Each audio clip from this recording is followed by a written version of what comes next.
सादर नमस्कार। मैं प्रज्ञा गुप्ता, बांसवाड़ा, राजस्थान से। हिंदी साहित्य सेवा मंच के संचालक मंडल को मेरा विनम्र प्रणाम। साथ ही उपस्थित श्रोता समूह को मेरा अभिवादन। मैं हिंदी साहित्य सेवा मंच के प्रति अपनी कृतज्ञता ज्ञापित करती हूँ कि उन्होंने मुझे इस कार्यक्रम के लिए आमंत्रित किया और मुझे इसमें शामिल होने का अवसर प्रदान किया। एक बार पुनः धन्यवाद, आभार। मैं आप सभी के सम्मुख अपनी कविताएं प्रस्तुत कर रही हूँ। सर्वप्रथम मैं जो कविता प्रस्तुत कर रही हूँ उसका शीर्षक है मजदूरन। मैंने इस कविता में एक स्त्री की व्यथा का वर्णन किया है जो अपने बच्चे को लेकर मजदूरी करने निकली है। मेरी कविता इस प्रकार है। वह मजदूरन तन पर डले फटे कपड़ों से ढक अपने बच्चे को लेकर निकली है घर से, ठिठुरती कांपती हुई मजदूरी के लिए। निर्माणाधीन मकान से लगे पेड़ के नीचे बच्चे को सुला ईंटें ढोती जाती है निरंतर। सोया हुआ बच्चा नींद से जागता है, बिलबिलाकर भूख से रोता है, चिल्लाता है और बिलखता है। फिर भी वह उठाती नहीं अपने बच्चे को। ऐसा नहीं कि मातृत्व उसका बिलखता नहीं, पर क्या करे वह उस मजदूरी की मजबूरी आड़े आती है। बच्चे को देख कर बार बार फिर पत्थर सा कलेजा कर ईंटें ढोने लगती है। तभी कारीगर कन्नी चलाना छोड़ चिल्लाता है गुस्से से। तब कहीं वह बच्चे को उठाती है, सीने से लगाती है। बच्चा थोड़ी देर बाद फिर रोने लगता है, बिलखने लगता है। उसका तार तार बिसूरता है।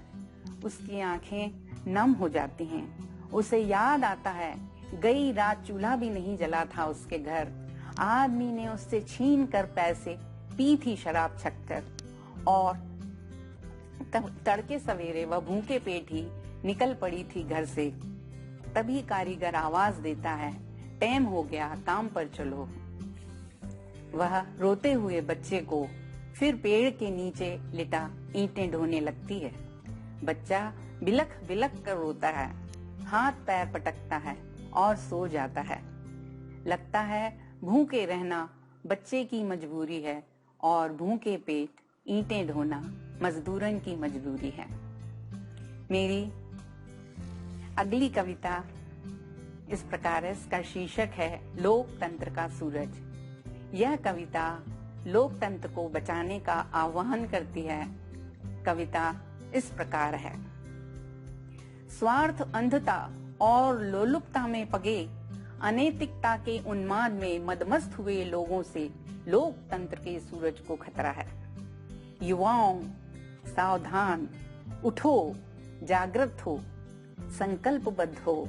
समय आ गया है भगत सिंह आजाद बनने का, महाराणा और शिवाबन चुनौतियों से मुकाबला करने का, मूल्यों की कसौटी पर कुंदन की नाई खरे उतरने का। चैतन्य बनो, रक्त की ललाई कह रही बार बार, लोकतंत्र के सूरज को बचाओ, स्वार्थी बादलों को हटाओ, नैतिक अवमूल्यन के तिमिर को रोको, मानवीय ऊर्जा का क्षरण रोको। लोकतंत्र का सूरज केवल ऊंची अट्टालिकाओं की विरासत नहीं, जन जन को उससे ऊर्जस्वित होने दो, जन जन को उससे ऊर्जस्वित होने दो। तभी होगी साकार गांधी की राम राज्य कल्पना। तभी लोकतंत्र का सूरज अपनी प्रकीर्ण दिव्य रश्मियों से कर पाएगा आलोकित भारत को जगमग, भारत को जगमग। मेरी अगली कविता का शीर्षक है मुट्ठी भर सुख। इस कविता में मैंने बंजारे की गृहस्थी और उसके कठोर श्रम का वर्णन किया है। कविता इस प्रकार है।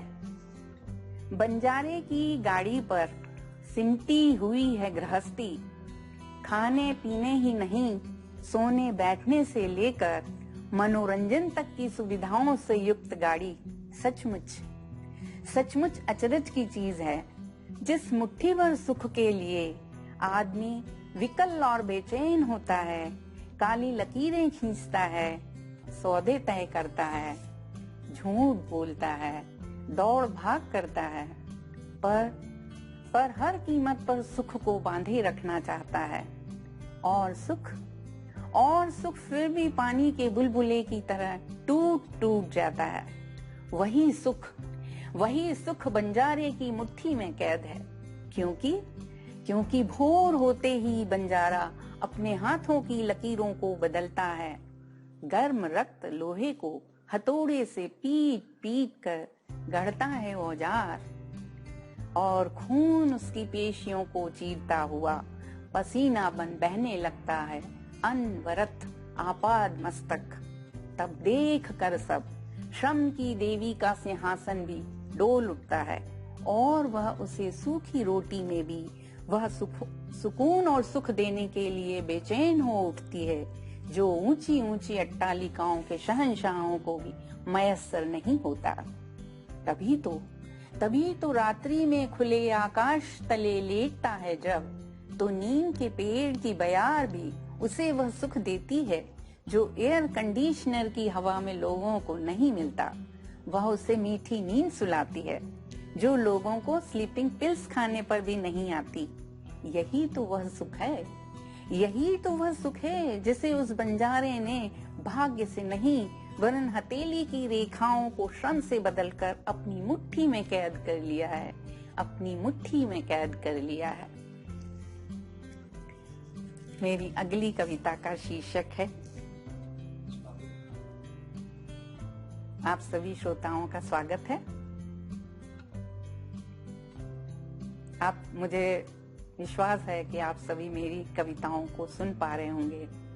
आप मेरा उत्साहवर्धन करें कमेंट देकर, ये मैं आपसे प्रार्थना करती हूँ, मुझे अच्छा लगेगा। मेरी अगली कविता का शीर्षक है चिंतन। यह कविता मैंने उन शिक्षकों को फोकस करके लिखी है जो ट्यूशन्स करते हैं, बच्चों के साथ पक्षपात करते हैं, उनको पेपर लीक करवा देते हैं और उनके भविष्य के साथ खिलवाड़ करते हैं। देखिए, कविता इस प्रकार है। शिक्षकों सावधान, सचेत, सजग हो, अपनी गरिमा का क्षरण रोको, गुरु की महिमा को मंडित करो, महिमा का मुंडन रोको, अन्यथा क्या होगा गुरुओं द्वारा स्थापित मानदंडों का। विचारणीय है यह प्रश्न, पूर्व स्थापित मानदंड वर्जनाएं सब व्यर्थ तो नहीं, उनसे विमुख हो किस तरह होगा गुरु परंपरा का निर्वाह, यह तो कहो। चंद स्वार्थों की पूर्ति हेतु स्वार्थ में लिप्त लोगों द्वारा मात्र धन्य का पुष्पहार ग्रहण कर अपने जीवन को कलुषित मत करो। क्या ही अच्छा हो इतिहास के पन्नों का डर तुम्हारे मस्तिष्क में कौंधे। मूल्यों की आंच पर स्वार्थ की रोटी सेंकने वालों, यह वक्त सस्ती वाहवाही लूटने का नहीं। आवश्यकता है मूल्यपरक चिंतन की, वैचारिक मंथन की। मूल्यहीनता के संक्रमण से संक्रमित पीढ़ी का भविष्य खतरे में है। दिग्भ्रांत है आज देश के भावी कर्णधार, उनके सच्चे पथ प्रदर्शक बन कर्तव्य पथ पर अडिग अविचल डटे रहो। तुम्हें सही अर्थों में शिक्षक बन, साधक बन, तराशना है बच्चों को हीरे की तरह। साधना से स्वर्ण तप्त हुई उसकी तेजोमयी प्रज्ञा, करेगी गुरु महिमा स्वयं वर्णित। मेरी अगली कविता का शीर्षक है भिखारी। इस कविता में मैंने भिखारी का वर्णन किया है, साथ ही यह भी बताया है कि उसे उसके जीवन में न जाने कितनी बार अपमान, घृणा और उपेक्षा के कड़वे घूंट पीकर जीवन निर्वाह करना पड़ता है। उपेक्षा और उपहास भरा जीवन जी रहा वह भिखारी, उपेक्षा और उपहास भरा जीवन जी रहा वह भिखारी कौन है, कहां से आया, कोई पता नहीं लगा पाया। देख कर उसकी काया दर्शन होते मानव कंकाल के, सड़क के किनारे बैठा फटा सा थैला बिछाए, तन पर फटे चीथड़े चिपकाए, टूटे कटे फटे कटोरे को बढ़ाता है आगे ईश्वर के नाम पर। अपेक्षा की दृष्टि के साथ चलते राहगीरों के नुकीले पैने व्यंगवाणों से करता है अपने हृदय को तार तार। न जाने दिन में कितनी बार, न जाने दिन में कितनी बार गालियों के साथ आए कटोरे में चंद पैसे या उच्छिष्ट भोजन, साथ मिली उपेक्षा, घृणा और तिरस्कार भी। ग्रहण करता है बड़े सुकून के साथ, मर मर कर भी जीता है, मर मर कर भी जीता है जीने की आस लिए। कौन जाने उसका भी अपना जीवन दर्शन है। वह निरीह, उपेक्षित, तिरस्कृत, अभिशप्त प्राणी मौन रूप से प्रकृति के नहीं वरन मनुष्य के भी कोप को कंठ में धर, वह मौन रूप से प्रकृति के ही नहीं वरन मनुष्य के कोप को कंठ में धर जीता जागता शव शिव बनने का प्रयास करता है, शिव बनने का प्रयास करता है। मेरी अगली कविता का शीर्षक है जीने की कला। इसमें मैंने कोशिश की है यह बताने की कि जीवन जीने की कला जिसको आ गई उसका जीवन सफल हो जाता है। आसक्ति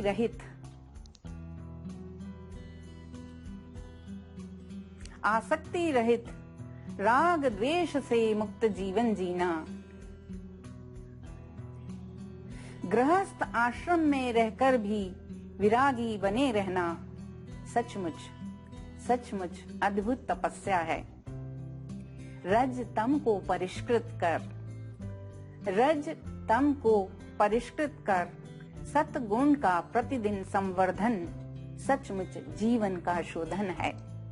यही है जीने की कला में निपुणता का प्रयास, यही है जीने की कला में निपुणता का प्रयास।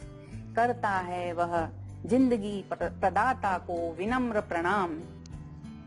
ऐसे ही व्यक्तित्व और उनके कृतित्व फरिश्तों से निराले सुखकारी होते हैं, जो स्वयं को तराशते हैं, तपाते हैं, पारस बनाते हैं, अपने तेज और ओज से दूसरों को कुंदन बनाते हैं।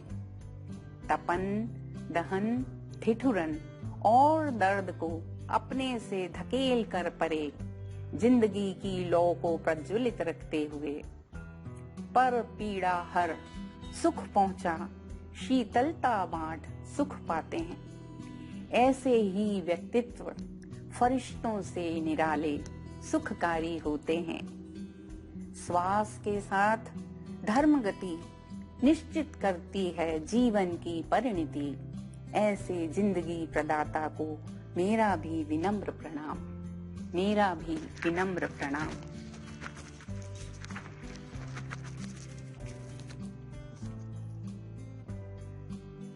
आप सभी कमेंट देकर मेरा उत्साहवर्धन करिए। मुझे आशा है कि आप इस कार्य को सफलतापूर्वक करेंगे। मेरी अगली कविता का शीर्षक है हर सुबह।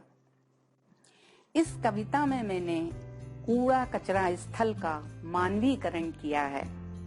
देखिए, हर सुबह पौ फटने के बाद महिलाएं चाय पानी से निपटने के बाद बटोर कर अपने घरों का कचरा फेंक देती हैं मेरे वक्षस्थल पर, फेंक देती हैं मेरे वक्षस्थल पर उपेक्षित भाव से। चुपचाप सहता हूँ रोज उनकी उपेक्षा और घृणास्पद दृष्टि। चुपचाप सहता हूँ रोज उनकी उपेक्षा और घृणास्पद दृष्टि कि पारमार्थिक जीवन में सब कुछ सहना ही पड़ता है। तभी थोड़ी देर बाद गरीबी की कोप भाजन बनी महिलाएं उनके कंकाल हुए शरीर के कंधों पर झोले लटकाए बीनती हुई तमाम लोहे, पॉलीथीन और प्लास्टिक के टुकड़े भर लेती हैं अपने अपने झोले मनोयोग से बड़े। जाते जाते उनकी संतुष्ट आंखों का दृष्टिपात मेरे अस्तित्व की सार्थकता को सिद्ध करता सा लगता है। उपेक्षित और अपेक्षित दृष्टियों के बीच स्वार्थ से निर्लिप्त मैं जोहता हूँ बाट हर नई सुबह की, जोहता हूँ बाट हर नई सुबह की, जो उन गरीबों की निराश जिंदगी में आशा का संचरण करने का हेतु बनने के लिए कूड़ा कचरा निस्तारण प्रबंधन का केंद्र बना, शहरी प्रदूषण से मुक्ति का साधन बना। मैं मानता हूँ धन्य धन्य खुद को, मानता हूँ धन्य धन्य खुद को। मेरी अगली कविता का शीर्षक है सार्थकता। इसमें मैंने यह बताने की कोशिश की है कि आदमी सारी जिंदगी पैसा कमाने की दौड़ में, होड़ में लगा रहता है, यश पद प्रतिष्ठा प्राप्ति में लगा रहता है, पर जिंदगी के अंतिम क्षणों में उसे स्पष्ट होता है कि जो कुछ उसने कमाया वह उसके साथ जाने का नहीं है। खाली हाथ क्यों मरता है आदमी, खाली हाथ मरता है क्यों आदमी, बाहर की कोई चीज अंदर नहीं पहुंच सकती। धन दौलत यश प्रतिष्ठा सब के सब रहते सदा बाहर ही हैं। आदमी के भीतर पसरी है रिक्तता, आदमी के भीतर पसरी है रिक्तता, दौड़ता है वह भरने को खालीपन, भरता भी है घर को धन दौलत धन धान्य से, लेकिन जब कभी पूछता है स्वयं से कि कितना भर लिया स्वयं को उसने, तो पाता है निर्वात ही निर्वात है बिखरा हुआ।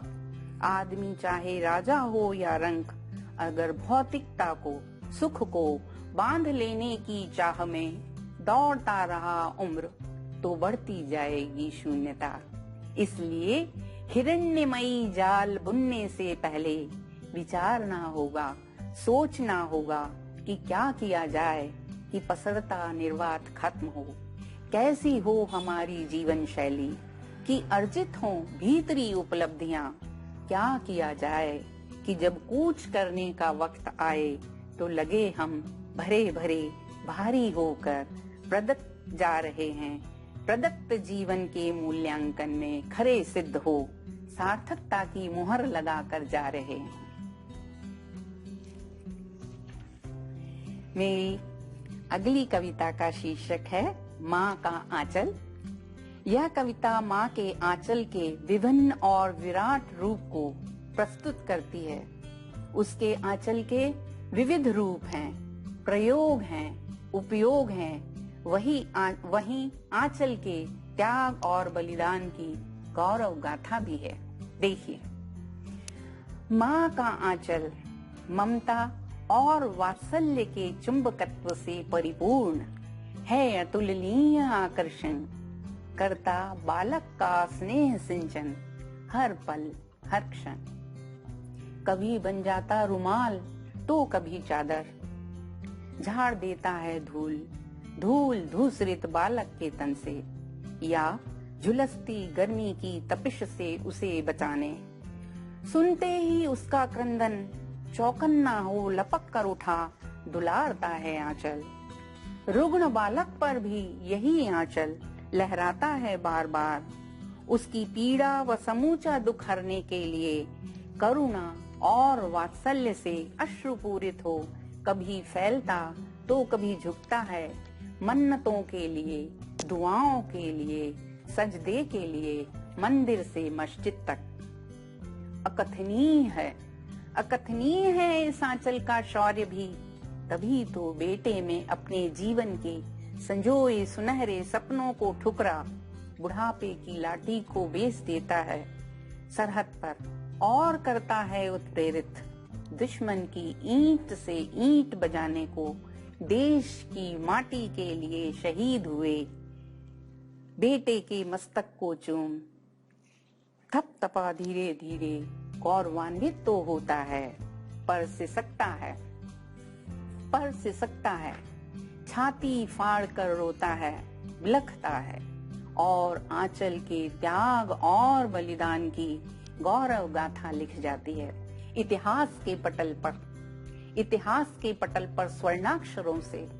और वीर प्रसूता माँ का आंचल धन्य धन्य हो जाता है, धन्य धन्य हो जाता है।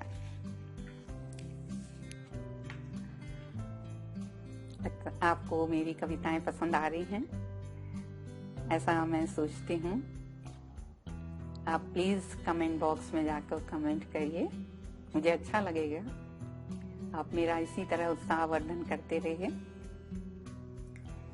मेरी कविता का शीर्षक है कामकाजी महिला। इसमें कामकाजी महिला की दोहरी जिम्मेदारियों वाली जिंदगी को बताया है कि वह आज पूरी कुशलता के साथ घर और नौकरी संभाल रही है। देखिए कविता इस प्रकार।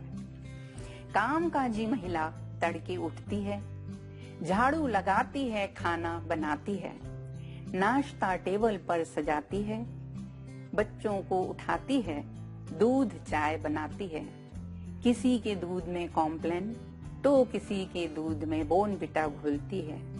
पति को एक प्याला चाय बिस्तर पर देती है, लंच बॉक्स भरती है, बच्चों को नहलाती है, यूनिफॉर्म पहनाती है, उन्हें बस स्टॉप तक छोड़ने जाती है, उन्हें वहां भी 2-4 हिदायतें देती है, कपड़े भी धोती है, बर्तन भी मलती है, 2 कौर जैसे तैसे गले से उतार साड़ी लपेट भागती है बस स्टॉप बस पकड़ने। बस में भी होती है भीड़, फुटबोर्ड पर खड़े हिचकोले खाते खाते सफर तय करती है। 6 घंटे ड्यूटी बजाने के बाद थक कर जब घर आती है, बच्चे माँ माँ कह उसे घेर लेते हैं। वह अपनी थकान को भूल दूध चाय बनाती है, बच्चों को देती है, होमवर्क कराती है, उन्हें उत्तर भी रटाती है। टीवी पर चल रहे प्रोग्राम की खाली आवाज भर आती है, पर वह देख नहीं पाती है। रात को थकी मांदी अपनी कुशलता की लिखती है माँ को, तभी पति की शिकायती आवाज सुनाई देती है कानों में। पैंट पर प्रेस नहीं, शर्ट के बटन भी टूट गए हैं। श्रीमती जी फुर्सत मिलेगी तो वह चुपचाप सुई धागा लेकर बटन लगाने बैठ जाती हैं। मैं कार्यक्रम के अंत में आप सभी का धन्यवाद ज्ञापन करती हूँ। आप सभी ने मेरी कविताओं को पसंद किया है, इसके लिए पुनः धन्यवाद। एक बार पुनः हिंदी साहित्य सेवा मंच के प्रति मैं अपनी कृतज्ञता ज्ञापित करती हूँ। उनका हार्दिक आभार और धन्यवाद।